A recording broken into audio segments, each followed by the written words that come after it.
Opozita shqiptare është në një gjendje vibrante. Në datën 16 shkurt është një protestë e madhe.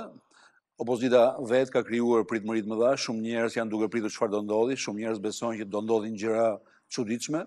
Unë vetë nuk besoj se do ndodhin gjëra çuditshme, por sidoqoftë këto janë pritëmëritë e opozitës, por një gjë është e sigurt, që në datë 16 opozita do shofi forcën e vet të mobilizimit të njerëzve.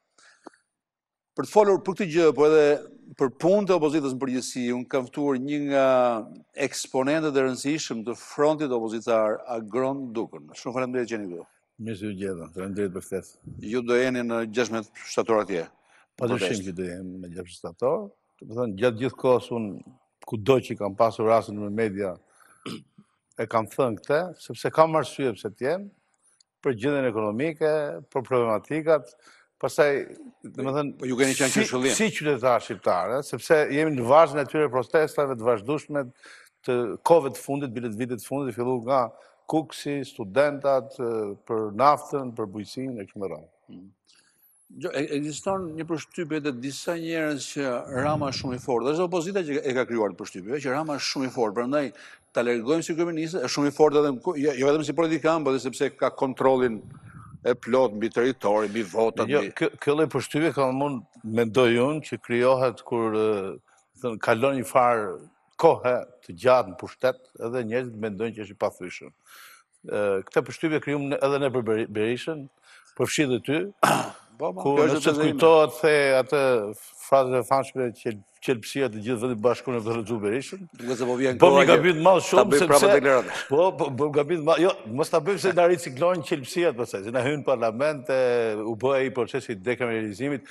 Natyrisht këto që domethënë nëse po vizojmë qelpsia, kriminal, njerëz të cilët kanë bërë dëm etj, korruptiv, kanë qenë gjithmonë përzime politikën, po jo deri në atë grad saqë arritën të futen në parlament, u bë ligji i dekriminalizimit, u larguan rreth 300 ca veta, kështu që inshallah nuk na vjen ditë që të riciklojmë prapë qelpsirat. Nuk besoj se na vlen ta bëjmë këtë lloj thirrje.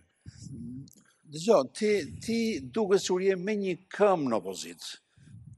Jo, unë kam të dyja këmbët të opozitë, edhe kam arsye pse ti kem, sepse, siç edhe ju e dini, unë jam kryetari i Partisë Agrare Ambientaliste, e cila është një parti çështje. Natyrisht parti pa ideologji nuk ka. Unë nuk e prezantova si kryetari i Partisë Agrare sepse supozoj që e dinë gjithë. Po.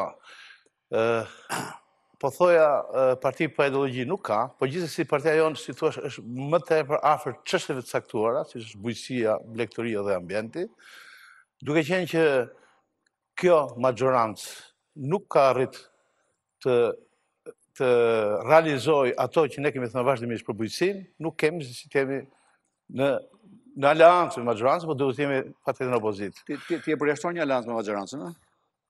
Deri në atë moment kur mendojmë që punët për ato çështje që ne përfaqësojmë nuk ecën ashtu siç duhet, natyrisht që e përjashtojmë.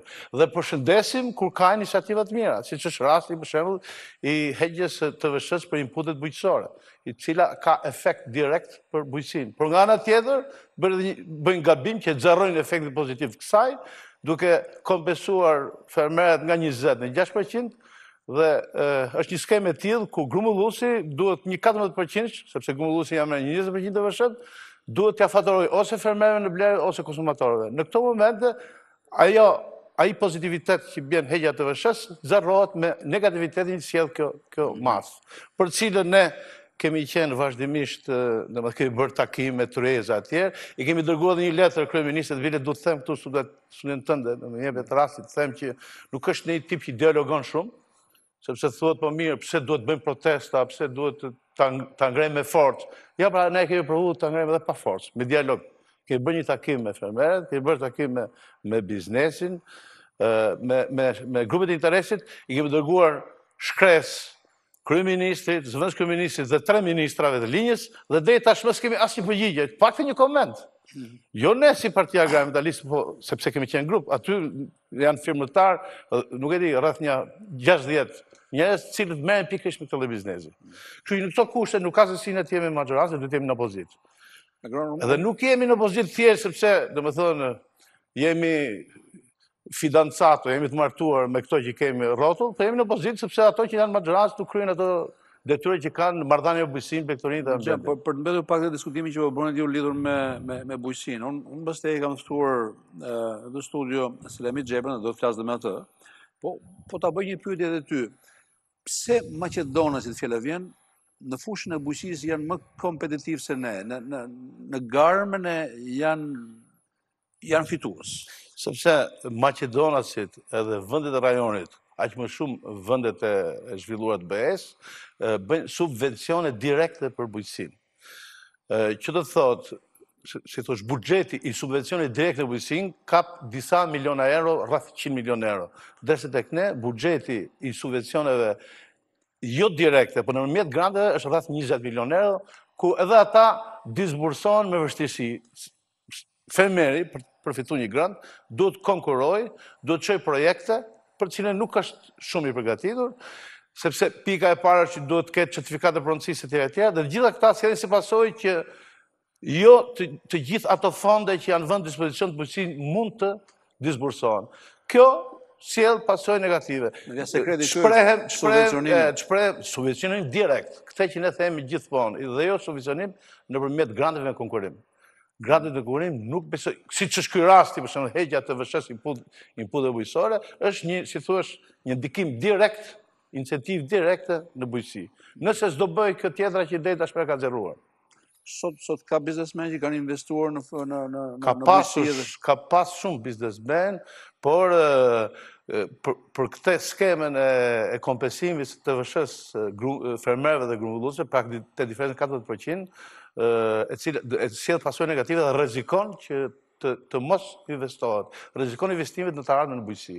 Dhe mua habit fakti, si ka mundësi që nuk është fjala këtu që, domethënë unë, po dal në një tezë kundra qeverisë.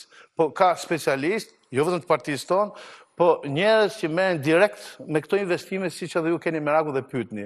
Dhe më habit fakti si këta nuk arrin të ulen në një tërez edhe si thosh të bushin mendin njëri tjetrit që duhet apo s'duhet përmirësu paketa fiskale në këtë drejtim që unë ju thash. Pse s'merren vesh sipas teje?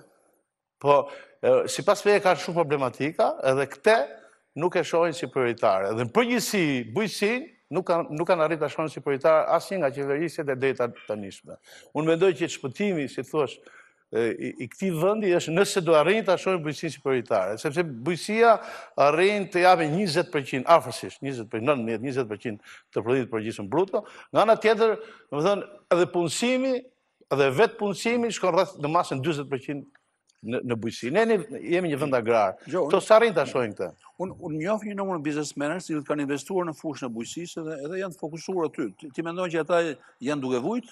Po. Unë nuk besoj se edhe unë njoh biznesmenët, por nuk besoj se ju njihni në një që ka qenë shumë i suksesshëm duke investuar në bujqësi.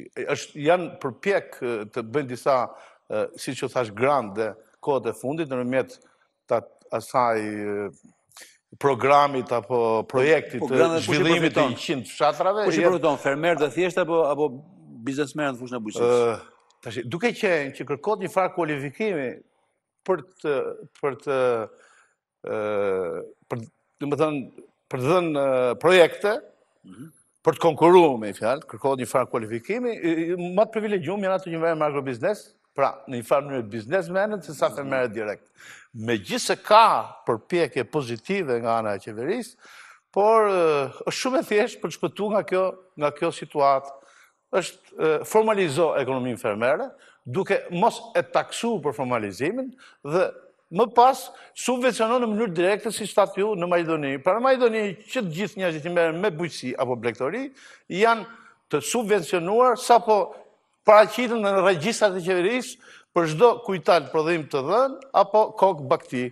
Ndërsa tek ne nuk ndodh kështu. Duhet konkurosh, edhe që të konkurosh ne kemi dy probleme. Problemi i parë certifikatet e pronësisë dhe problemi i dytë është kualifikimi për të konkuruar. Kualifikimi fermerëve, për të paraqitur një projekt, megjithëse këto kanë hapur dhe zyra, mundohen që ti asistojnë. Fermerët e Maqedonisë janë më të kualifikuar se tanët? Po nuk di ma ka për fillë muhabetit. Fermerët e Maqedonisë nuk konkurrojnë, sepse subvencionohen në mënyrë direkte. Ata vetëm, domethënë, ngastën e tokës, e thënë më thjesht, prej 10 hektarësh, po themi, të mbjedhën me grur, e regjistojnë në regjistrat e qeverisë dhe në mënyrë direkte subvencionohen për çdo kujtal prodhim grur të marrë. Edhe s'ka nevojë të konkurrojë fare, s'ka nevojë për kualifikim fare, vetëm punon. Edhe shteti subvencionon. Unë e di që kjo është biseda e dur që duhet bërë, jo vetëm në studio, por gjithashtu të tjera. Biseda të tilla kanë fjalën, mi po ndërkohë ne jetojmë në një kohë të edhshme politike, protesta, dorëzojmë qeverinë, koalicioni, opozitar, kështu do fokusohemi pra këtu, se jam i sigurt që interesi. E gjitha kjo nga kjo lindi, gjithë kjo bisedë, përgjithësi lindi nga jo, se ju thatë që mund të jeni ju në aleancë me maggjorancën, edhe unë ju shpjegoj se pse nuk mund të jemi në aleancë me maggjorancën. Tani kalojmë tek protestat si problem. Edhe në opozitë tezat e tua po bien në vesh të mirë, janë duke dëgjuar. Nuk është se jam i sigurt, shhap, domethënë në ka ardhur një platformë bashkëpunimi nga PD-ja ku nuk përmendet, nuk vetë prioriteti për bujqësinë.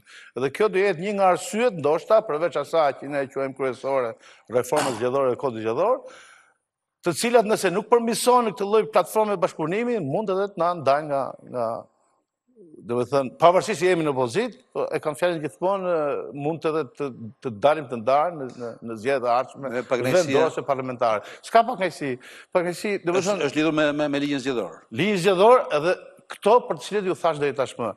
Në një platformë bashkëpunimi duhet vetë një paragraf i theksuar për bujqësinë dhe si mendohet zhvillimi i bujqësisë në të ardhmen. Nëse kjo nuk bëhet, një lloj si ligji zgjedhor, si reforma zgjedhore, atëherë çfarë mund të presim? Se ajo pyetje që thonë ju, nëse ju nuk bëni maggjorancë, a keni shpresë që këtë e bën opozita? Të paktën na thuhet, konsultohet me ne, dhe nëse vendosen këto pika, atëherë mund të shikojmë qëndrimin tonë të ardhmen në marrëdhënie me opozitën. Partitë Demokratike bëhet fjala, sepse ato e kanë vënë këtë lloj platforme.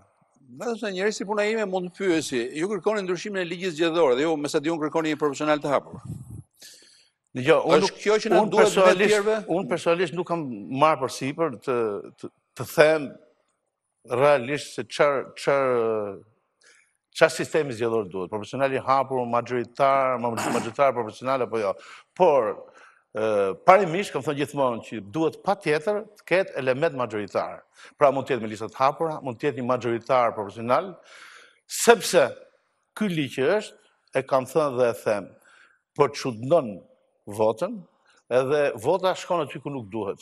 Njerëzit po e them të njëjtën frazë që kanë thënë studio të tjera, votojnë Hasanin edhe atje në parlament mas 2 javë shohin Hysenin, sepse listat janë të mbyllura dhe janë të vendosura sipas mendjes kryetarëve të mëdha të partive.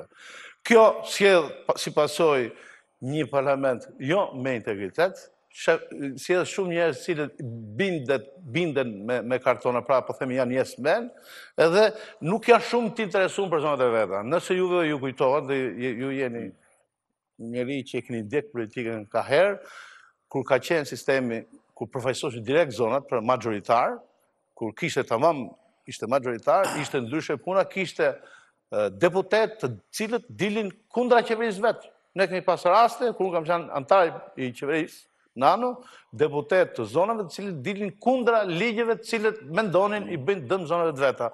Tashmë nuk ndodh më kjo.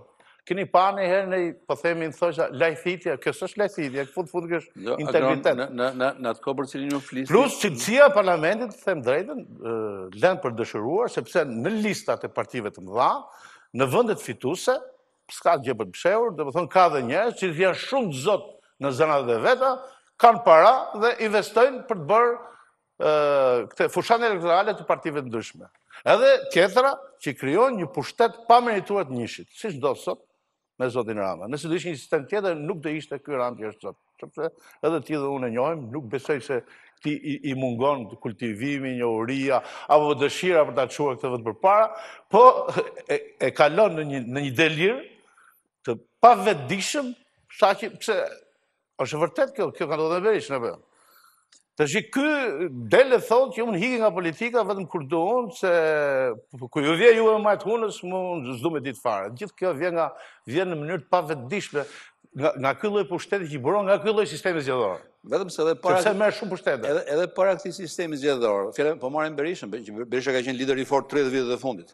Edhe ai ka qenë lider i fortë pavarësisht sistemeve zgjedhore që kanë zbënsuar një tjetër. Mas ti sistemi zgjedhor, mas marrëveshjes 2008-s Rama, Berisha kanë ndodhur këto gjëra, dhe këtë lloj deklaratash. Përpara jo, edhe Berisha ka pas problematika të jashtëzakonshme me problematika po themi ne, po të shikojmë një sy tjetër ka qenë të shëndetshme brenda Partisë Demokratike. Ka pas fraksione, ka pas kundërshtar. Sot mirë, po kapim Bashën i cili është siç e perceptojmë ne të gjithë, besoj, është një natyrë më e butë në drejtim se sa Berisha apo jo. A ka një ide tashmë që brenda Partisë Demokratike të dali ballas kundra Bashës? Pse? Të tegalista. Ti dërkune tegalista janë të rësje. Si që ka heqë? Shembulli jo shembulli. Kur hek Gjosefina të pa tegalista, pse si këty? Atë kishën në mendje. Shtu që nuk e kam fjallën unë se është faj Bashës, o faj sistemit. Kush do që tjetë, nuk ka shumë pushtet. Gjo, ta themon pse të pëlqen sistemi majoritar, ka ekzistuar një legjendë. Sepse jam vetë bëj zotit të thosh. Po, ka ekzistuar një legjendë, ndoshta nuk është legjendë, është realitet, që Agron Duka aty në zonën e vet, Shijak, Durrës, ka një ndikim të jashtëzakonshëm dhe bëti sistemi majoritar fiton kundër gjitha partive bashkë. Okej, atëherë unë ju thash në fillim, nëse ju kujtohet, kur unë pyeta për sistemin, nuk marr përsipër të them që është më i mirë majoritari apo një i përzierë. Po ky është shumë i shumtuar.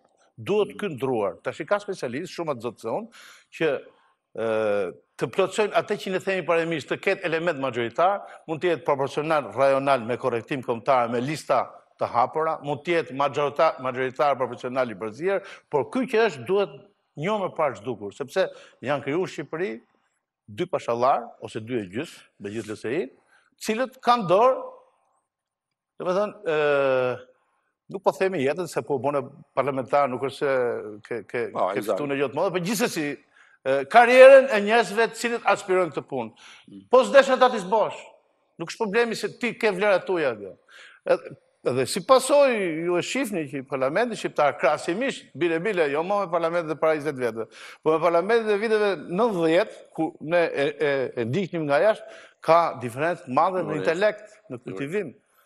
Aty ke njerëz, domethënë të parë si mua, bile ma e keqja është mirë ku janë të parë si mua, po edhe kur gënjen që janë tash si mua, kanë dalë këto gjë që kanë dalë sot, që kjo është shumë tjerë. Nuk ka ekzistuar dikur apo jo.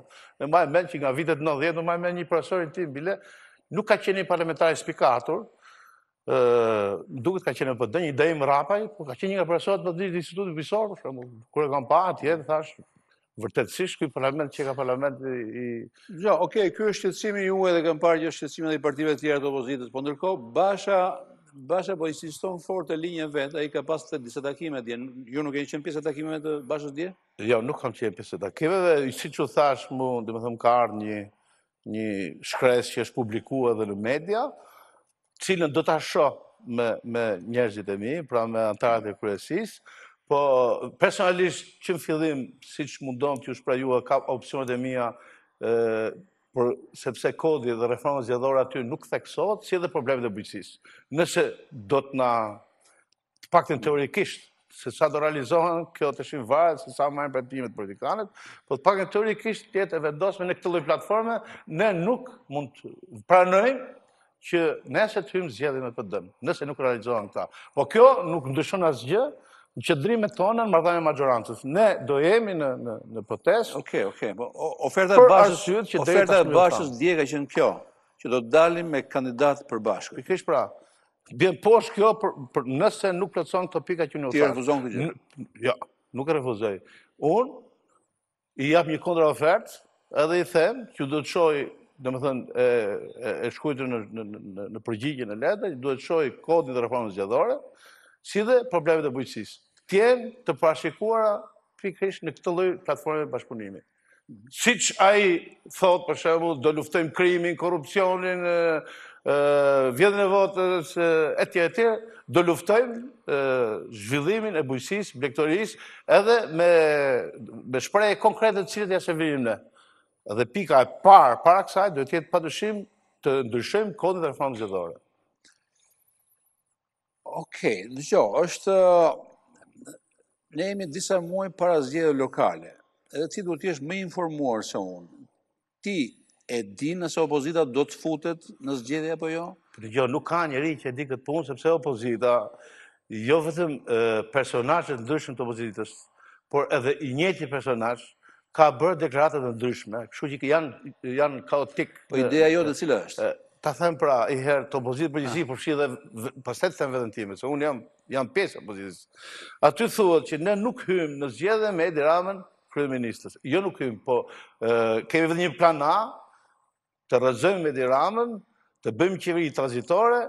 Kjo është fabël shumë e bukur, nëse realizohet, se faktikisht e meriton, sepse zgjedhjet u vodhën, për këtë unë domethënë kam ngritur zërin sa po kanë marrë zgjedhjet, personalisht, sepse kam qenë aktor një zone shumë të nxehtë Durrës, po nga ana tjetër ato u vërtetuan edhe sot. Por më duket utopike të realizohet kjo që vetëm me protestat ne të mund të arrijmë të bëjmë një qeveri tranzitore. Duhet një luftë, unë këtë kam theksuar vërtimisht, protestat me rrugën parlamentare, të arrijmë një kompromis, sepse protestat natyrisht i ndihmojnë opozitën që të arrijë një kompromis me maggjorancën, apo jo? Sepse protestat nuk e lëdhaton kryeministrin as maggjorancën. Protesta, nëse është e fortë, e shkund goxha, e detyron të ulet në karrike. Kështu që të arrijmë kompromisin në mënyrë, nëse arrihet kjo qeveria tranzitore, ku ta gjejmë, po dhe nëse nuk arrihet kjo, të rregullojmë kodin zgjedhor, reformën zgjedhore, në mënyrë që të përgatitim për zgjedhjet e ardhshme. Ideja jote tani, nëse opozita nuk futet në zgjedhje, ti je pjesë e opozitës. Absolutisht do futem në zgjedhje. Absolutisht.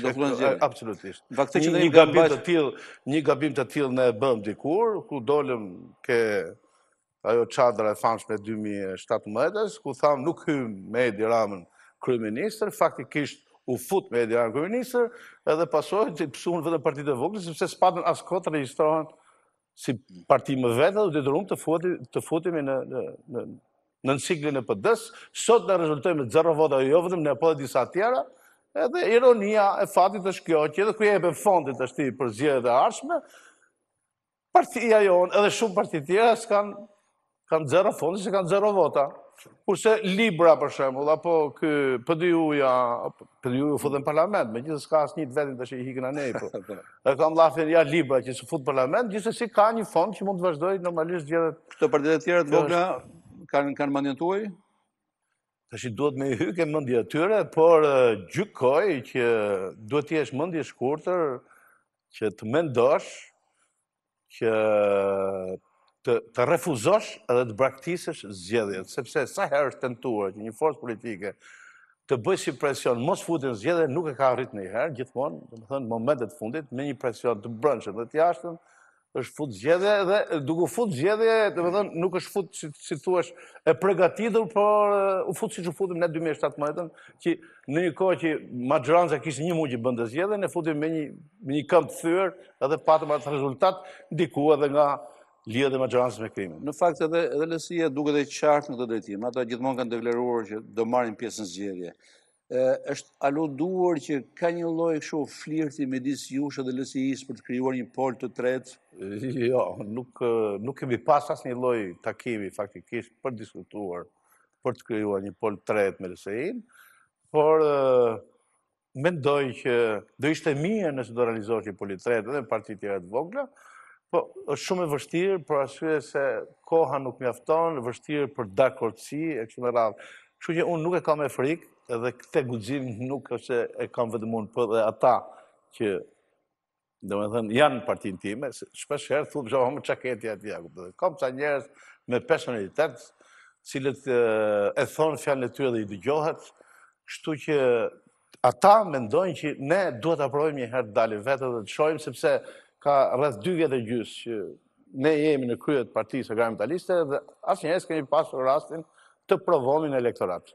Kjo s'ka asgjë të keqe, përkundazi ngren parti, nëse jemi të zot edhe nëse është vërtet që do na dëgjojë të paktën në shtresë popullatës për cilën ne flasim dhe përfaqësojmë, atëherë kotat tona besoj mund të ngrihen edhe për zgjedhjet e ardhshme parlamentare. Nëse gjërat shkojnë mirë, pa probleme, opozita mbetet kështu siç është, edhe urojmë që të mbetet kështu. Edhe Agron Duka vjen propozimi për të kandiduar në zgjedhjet lokale si kandidat për Bashkinë e Durrësit. Do pranoje? Unë se kam, nuk më pëlqen faktikisht, të dalë si kandidati për bashkët. Ndoshta, nëse do dalim vetën, është për të menduar, se fund fundit mund të jetë detyrim i gjithë grupit shoqëror, që tregojmë edhe ne forcën tonë. Po shanset i ketë mëdha kur je kandidati i opozitës. Varet. Kupto, thuhet që politika është arti i pamundurës. Unë edhe mund ta provoj vetëm. Kurse në koalicion nuk e kam menduar ndonjëherë dalë. Po di që, domethënë, ne kemi caktuar grupe pune, edhe sinqerisht e them këta, që po identifikojnë njerëz të cilët mund të kandidojnë në disa bashki të Shqipërisë, jo në gjithë Shqipërinë, po disa bashki, cilët do tentojnë me fitu. Të tentosh nuk është mëkat. A fitojnë, a nuk fitojnë, nuk e di, po kur thu tentojnë me fitu, do thotë që do kenë peshë madhe, domethënë, në fitojnë e çdo kujt në zgjedhje rashme. Vetëm se lidhur me Durrësin ti letë nënkuptoje që Agron Duka si kandidat i prezantuar vetëm nga partia e vet, ose le të themi kandidat më vete, është më i fuqishëm se Agron Duka i mbështetur nga gjithë opozita?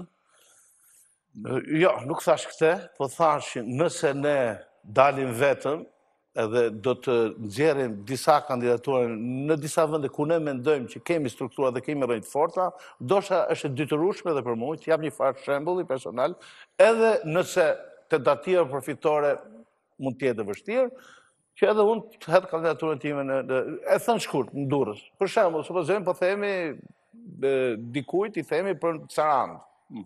Ne kemi edhe një ofertë Sarandë, për shembull është një Ilir Nikolli, është inxhinier dhe avokat shumë i zotit, cilën pothuajse ai ka filluar fushatën atje, po ama nëse nuk bijem dakord me ato pika që ne tham për opozitën, nëse ne themi Ilirit kandidohet janë Sarandë, thotë po mirë, ti pse s'kandidohet janë Durrës? Kështu që unë jam detyruar përballë këtij presioni, ndoshta, gjithmonë them ndoshta, që edhe unë mund të kandidoj në Durrës. Vangjush Dago do jetë kandidat? Të se di unë, nuk besoj, megjithëse ligjërisht me sa di nuk është ndaluar, sepse ai ligji për 3 mandatet fillon më pas, por me kaq shumë përgojime, bilet të faktuara, edhe sulme si radhë herë të vërtetuara, edhe nga opozita, nuk besoj që do ta lejojnë atë, si thuash, intelektin e Ramës që të marrë Kosovë kaq të mëdha përsipër. Po intelektin e Gjushit? Gjushi është dakord kandidoje? Atë se di, Gjushi nuk besoj se të rrihet ndonjëherë me natyrën që ka. Po forca nga buron. Forca e Dagos nga buron. Po tash i them drejtën. Nga ato dyshimet që ai ka kontakte. Në fillimet e veta vinte nga biznesi, njëri i suksesshëm në biznes. Më vonë, pastaj ka ditë që të kontaktoj me njerëz me influencë në Durrës, edhe thelloj atë diferencën e votave, kur themi me influencë edhe ato që po themi të fortët, kurse pasi u hap kjo bashkia, që u bë kjo ndarje e re territoriale, natyrisht ndikimi i të fortëve është shumë më i madh, ju e dini, në zonat rurale është jashtëzakonisht më i madh, kështu u thellu akoma më shumë diferenca. Besoj që është mjeshtër në këtë lloj marrëdhënie, ndoshta edhe në një farë disfavori me personalitetin e tij. Po ai nëse ikën sot largohet në Durrës, ka lënë gjëra të mira apo ka lënë vetëm shkretim sipas teje? Unë mundohem të jem objektiv, po sinqerisht nuk gjej asgjë të mirë, sidomos këto 2 mandatet e fundit, domethënë ka pas shumë rindërtime rrugësh nga e para, shpenzime, infrastrukturë jo pozitive, dhe ajo që